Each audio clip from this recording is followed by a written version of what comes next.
Langsung pulang, langsung pulang. Di situ ada trek, jalur sebelah kiri Gang, coba Gang. Kalau motor kalian masih... Sejak Kamis pagi hari, ribuan pencari kerja terus memadati halaman depan pabrik Metalpearl Indonesia yang memproduksi sepatu di Desa Bundar, Kecamatan Jatiluhur, Kabupaten Purwakarta, Jawa Barat. Warga terus berdesakan untuk menyerahkan surat lamaran kerja hingga akhirnya semakin tak terkendali.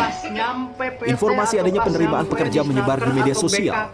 Di dalam surat itu tertera akan menerima pekerja dampak COVID-19 sebanyak 124 pekerja bagi yang memiliki keahlian dan 50 pekerja bagi yang belum memiliki pengalaman.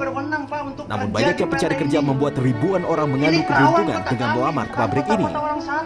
Semakin tidak terkendali situasinya, pihak kepolisian sektor Jatiluhur Purwakarta akhirnya membubarkan paksa proses penerimaan tenaga kerja ini karena khawatir memicu. Bismillahirrahmanirrahim. Assalamualaikum warahmatullahi wabarakatuh.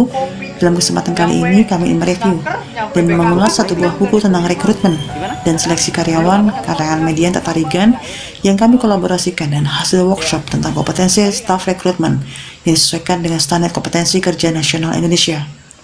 Mendengar rekrutmen dan seleksi, terbesit di benak kita tentang iklan lowongan pekerjaan, antrian yang panjang, pemberkasan yang rumit, wawancara yang menegangkan, harus berpakaian yang serapi mungkin, serta kerumitan-kerumitan lain termasuk harus menjalani psikotes.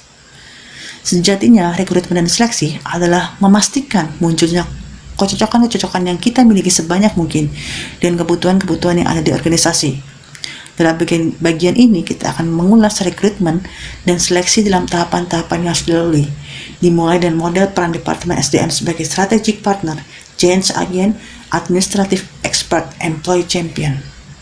Dan juga di sini tentang ruang lingkup manajemen SDM sebagai organisasi, rekrutmen, personalia, pengupahan, manajemen kinerja, serta pelatihan dan pengembangan. Kompetensi staf rekrutmen sesuai dengan SKKNI nomor 149 tahun 2020 tentang standar kompetensi kerja nasional Indonesia, dimulai dengan menyusun kebutuhan SDM, kemudian melakukan proses rekrutmen, melakukan proses seleksi, menyusun rekomendasi hasil seleksi, melakukan penawaran kerja, serta melakukan program orientasi kerja.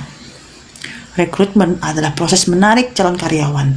Biasanya bisa kita lihat di iklan-iklan lowongan kerja. Sedangkan seleksi adalah proses memilih calon karyawan dengan metode tertentu. Calon seperti apa yang akan kita pilih, yaitu calon yang diprediksi akan mampu dan berhasil di pekerjaan nantinya. Jadi menyesuaikan kriteria-kriteria yang dimiliki calon dan kebutuhan perusahaan.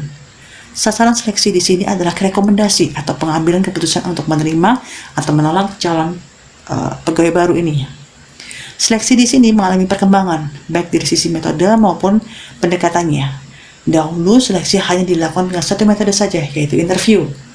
Seiring perkembangan ilmu psikologi, tes psikologi menjadikan salah satu metode seleksi juga.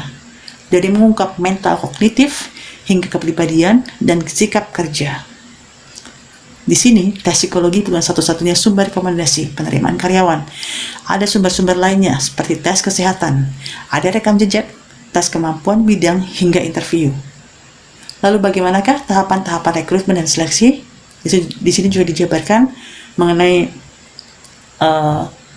tentang konsep MPP, BEI, kemudian konsep STAR, LGD, melalui resume, memeriksa rekam jejak atau latar belakang calon, kemudian psikotes, tes kesehatan atau tes uji sampel kerja, interview yang merupakan rangkaian akhir dari proses seleksi. Demikian pembahasan tentang rekrutmen dan seleksi kali ini. Mohon maaf atas segala kekurangan. Kami akhiri. Wabillahi taufiq wal hidayah. Assalamualaikum warahmatullahi wabarakatuh.